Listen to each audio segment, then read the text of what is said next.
7월 15일 법률방송 로투데이 시작하겠습니다. 첫 소식입니다. 우스갯소리 반, 진 반 해서 우리가 어떤 민족입니까? 라는 음식 배달 앱 광고 카피가 있을 정도로 우리나라는 말 그대로 배달의 민족, 배달 천국인데요. 그 그늘에 가려져 있는 사람들, 바로 배달 노동자들입니다. 오늘 로투데이는 황당한 배달 대행 오토바이 보험료 얘기 집중 보도해드리겠습니다. 먼저 오늘 열린 배달 대행 오토바이 운전자 노조인 라이더 유니온의 기자회견 현장을 취재한 장한지 기자가 실태를 전해드립니다.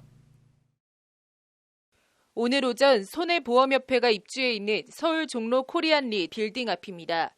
배달할 땐 우리 기사님, 사고 나면 사장님 등의 피켓을 든 배달 대행 오토바이 운전자들이 항의성 기자회견을 벌이고 있습니다. 위험을 초래하는 과도한 손해보험 대책을 마련하라! 마련하라! 마련하라! 마련하라! 배달 대행 오토바이 운전자들이 가장 크게 문제를 제기하는 부분은 기형적으로 높은 보험료입니다.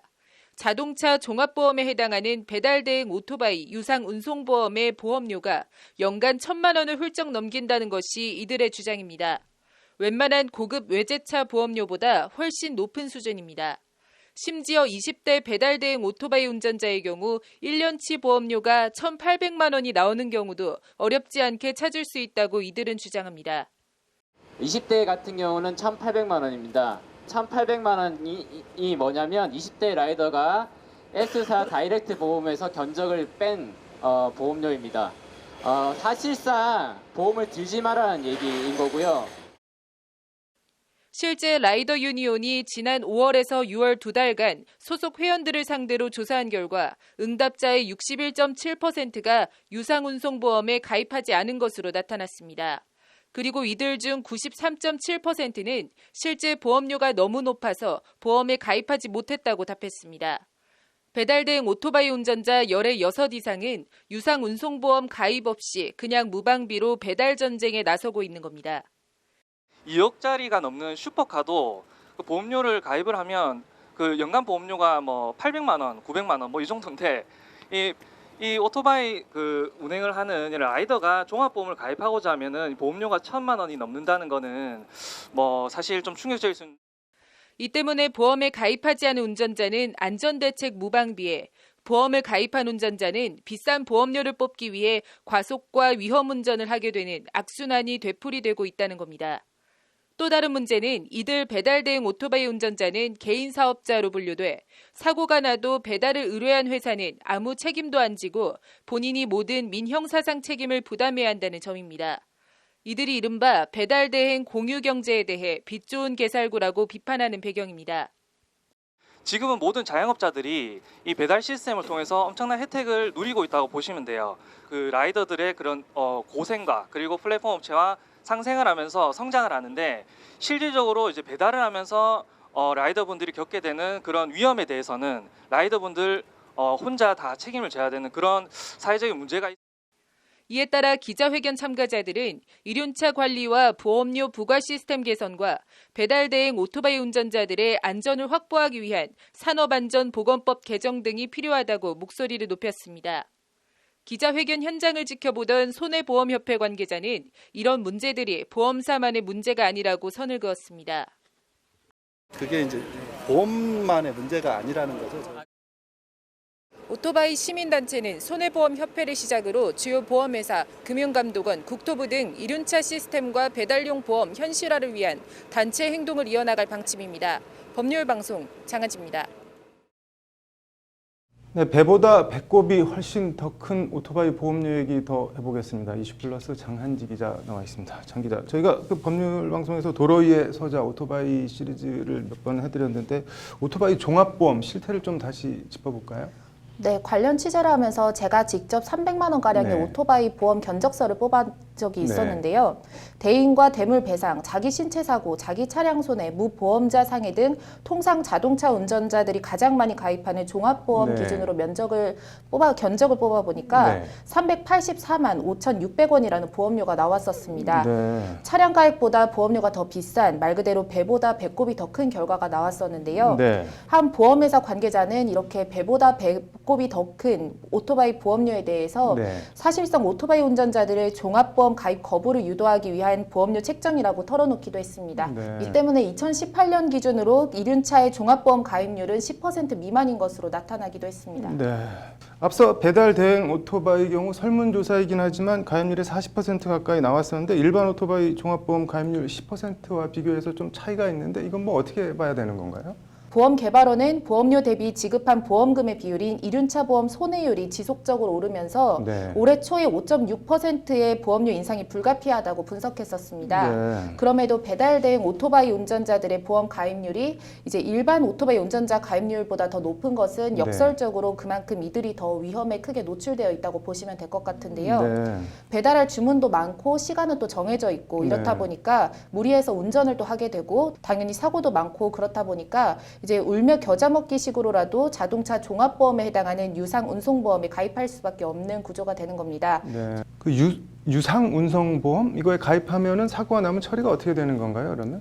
네, 민사와 형사 두 가지 측면이 있는데요. 네. 일단 유상 운송보험에 가입하게 되면 대물과 대인 피해가 어느 정도 커버되고 네. 형사상 책임도 면제받을 수 있습니다. 네. 운전자가 교통사고 처리 특례법에 따라서 종합보험에 가입되어 있으면 형사상 책임이 면제되기 때문인데요. 네. 다만 상대방에게 사망이나 중상해를 입혔거나 신호 위반, 중앙선 침범, 속도 위반 등 12개의 중과실 사고를 냈을 경우에는 기소돼서 소송으로까지 갈 수가 있는데 네. 변호사비나 형사 합의금 등 이제 경우를 대비해서라도 유상 운송보험에 가입을 하고 있는 겁니다. 네. 자동차 운전자들이 종합보험에 가입하는 이유와 이제 똑같다고 보시면 될 것 같습니다. 네. 그런데 애초에 궁금한 게 오토바이 보험료율, 특히 이런 배달 대행 배달원의 오토바이 이 보험료율이 왜 이렇게 높은 건가요? 오토바이 사고 관련해서 경찰청 관계자는 이륜차 사고 대부분은 배달 오토바이와 청소년 오토바이가 차지하고 있다고 설명하기도 했습니다. 네. 일단 사고가 나면 비용 지출이 높으니까 보험료를 높게 책정할 수밖에 없고 네. 가능하면 안 받고 싶으니까 의도적으로 또 더 높게 보험료를 책정하는 것, 이 두 가지 요인이 더해져서 오토바이, 특히 배달 대행 오토바이 보험료가 높다는 것이 업계와 전문가들의 분석입니다. 네. 대안이 없을까요?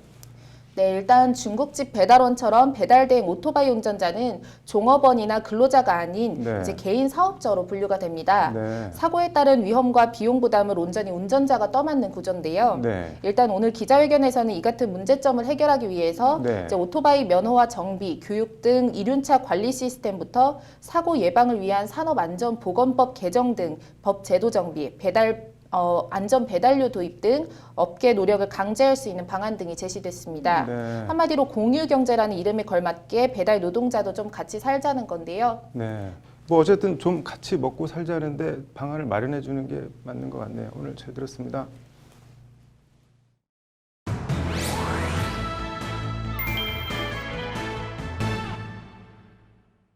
네, 훈민정음 상주본의 소유권은 국가에 있다는 대법원 최종 판결이 나왔습니다. 남승환 변호사의 시사법률입니다. 남 변호사님, 대법원 판결이 나왔다고 하는데 어떤 내용인가요? 네, 훈민정음 상주본을 소지하고 있다고 주장하는 배익기 씨가 네. 문화재청에 서적 회수와 관련된 강제 집행을 막아달라고 국가를 상대로 청구 이해소를 냈는데요. 네. 그 소송에서 대법원에서 최종 패소했습니다. 네. 대법원 3부는 네. 배 씨가 국가를 상대로 낸 그 청구 이해 소송의 상고심에서 배 씨의 청구를 기각한 원심을 그대로 확정했다고 밝혔는데요. 네. 배 씨는 문화재청이 이제 상주본 소유권이 국가에 있다고 하면서 네. 그 민사 판결에 근거해서 강제 집행을 하자 청구 이해소를 냈었습니다. 네.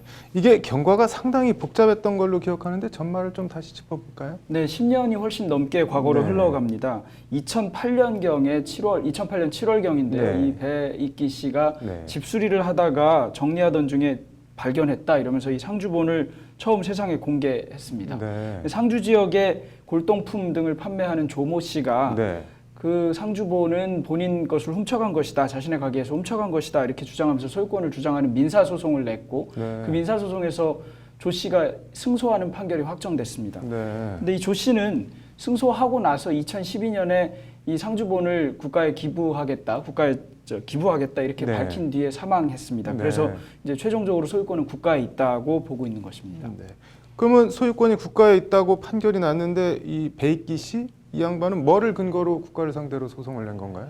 네, 베이키 씨의 경우에는 이제 국가가 계속 반환을 네. 요구하다가 중간에 이 상주본을 훔친 혐의로 고소당해서 네. 구속 기소돼서 징역 1월 10년을 선고받기도 했습니다. 그리고 네. 징역을 좀 살다가 네. 항소심 대법원에서 이제 무죄가 나오면서 네. 무죄가 나왔거든요. 그러고 나니까 내가 무죄를 선고됐는데 무죄 선고 받았는데 그러면 내 소유권을 인정한 것 아니냐. 그러니까 네. 이 소유권을 대법원에서 인정했는데도 불구하고 문화재청은 여전히 가지고 있다고 주장하니까 집행력이 배제되어야 한다. 이렇게 한 것인데요. 네. 조금 어렵긴 합니다만 우리 법원은 네. 무죄 판결은 그 배 씨가 그것을 훔쳤다는 증거가 없다는 의미일 뿐이지 공소 사실이 없다는 게 증명된 건 아니다. 네. 이렇게 해서 청구를 또 기각했습니다. 네. 그래서 대법원에서도 이대로 확정된 것입니다. 이게 뭐 재판도 여러 건이 얽혀 있고 상당히 좀 복잡한데 오늘 대법원 판결 의의를 좀 쉽게 설명하면 그러면 어떻게 되는 건가요? 네, 흔히 얘기할 때 이제 in dubio pro reo 뭐 이래서 네. 의심 여지가 있으면 피고인의 이익으로 네. 한다 이렇게 얘기하는데요. 형사 사건에서의 무죄 판결, 유죄 판결을 쓰려면 네. 그 합리적으로 의심할 걸, 합리적 의심을 배제할 정도의 확신을 갖게 하는 정도로 공소 사실이 증명돼야 된다고 합니다. 그 정도로 네. 증명이 안 되면 판사는 무죄 판결을 써야 되는 겁니다. 이 사람이 네. 그렇게 했을 것 같다고 싶더라도 무죄 판결을 써야 네. 되는 것인데요. 그런 의미의 무죄 판결인 거지 소유권이 배 씨에게 있다거나 배 씨가 절도를 하지 않았다고 확실히 증명된 것은 아니다. 네. 절도했는지는 잘 모르겠지만 이런 정도의 의미가 네. 있다고 볼 수 있습니다. 그러면은 이제 뭐 국가가 이 훈민정음 상주본 회수를 위해서 강제 집행만 하면 되는 건가요? 어떤 건가요? 원칙적으로는 강제 집행을 하면 됩니다. 네. 뭐 가서 뭐 집행관이 인도 받아 오거나 점유를 회수해 오면 되는데 네. 뭐 동산이다 보니까 실제로 발견하고 어디 있는지 알아야 됩니다. 어디 있는지 모르는 것을 가져올 방법은 네. 없기 때문에 집행 자체는 지금 상당히 난해한 상태일 것으로 보입니다. 아 이게 지금 숨겨놓고 있는 상황인 건가요? 네, 배 씨의 경우에는 이 소장처가 어디에 있다고 밝히지 않고 있습니다. 그러면은 산에 이거 두고 뭐 있다, 산에 두고 있다 이렇게도 얘기하고 있습니다. 그럼 이거 뭐 어떻게 해야 되는 건가요? 뭐 설득하는 거 말고는 방법이 없는 건가요? 뭐 안 그래도 대법원 판결 나오기 전에 네. 상주시하고 상주시 의회에서 배 씨를 설득하는 작업을 펼치기도 하고 했는데 네. 당시에 배 씨는 대법원 판결 나온 뒤에 생각해 보겠다 이런 의사를 밝혔고요. 네. 그 뒤로는 사실은 그 소장처를 밝히지 않으면 강제 집행을 할 방법은 참 묘연하기는 합니다. 그러면은 뭐 국가가 뭐 예를 들면 일정한 금액을 지급하고 뭐 매입을 한다든지 이렇게 할 수는 없는 건가요? 뭐 하려면 할 수는 있겠습니다만 네. 일단 배 씨가 얼마를 요구할지 뭐 1,000억 원을 달라는다는 말도 있고 뭐 그래서 그것도 좀 불명하기도 하거니와 네. 국가의 소유권이 있는 것을 국가가 다시 돈을 주고 산다는 것 자체도 국가로서는 예산 편성도 어려울 것이고 근거가 없을 것 같기는 합니다. 근데 이런 국보급 문화재 같은 거 개인이 소장하고 있는 게 꽤 있잖아요. 국보나 보물. 이게 근데 애초에 거래가 될 수 있는 건가요? 어떤 건가요? 네, 뭐 문화재라 하더라도 반드시 국가 소유인 것은 아니기 때문에 네. 거래를 하는 것 자체는 불법이 아닙니다. 네. 뭐 지정 문화재 같은 경우에 은닉을 한다거나 또는 지정이 되지 않은 경우라 하더라도 뭐 동산 문화재라고 흔히 네. 하는데 이런 문화재를 은닉하거나 하면 그 경우에는 이제 은닉죄나 손괴죄 등으로 처벌받기는 합니다만 네. 거래 자체가 금지되는 것은 아닙니다. 네. 아무튼 이 국가의 자산인데 좀 빨리 환수가 잘 됐으면 좋겠네요. 오늘 잘 됐습니다.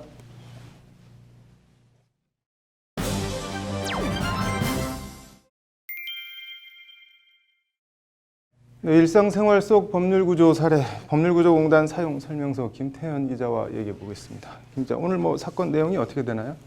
네, 1987년 7월 탄광에서 작업을 하다가 네, 대형 석탄 파쇄기 속에 전신이 말려 들어가서 네, 오른쪽 팔 전부가 절단당하는 사고를 당한 정모 씨가 근로복지공단을 상대로 낸 소송입니다. 네, 정 씨는 일단 오른팔 절단 사고에 대해서는 1년 반가량 요양급여로 치료를 받았고 1988년 8월 네, 해당 상병에 대한 요양을 종결했습니다. 네, 그러나 정 씨는 요양 종결 이후에도 매일 밤 이 사건으로 인한 악몽을 꾸는 등 네, 극심한 우울과 불안, 공포, 수면장애, 슬픔, 자살 충동 등에 시달렸다고 합니다.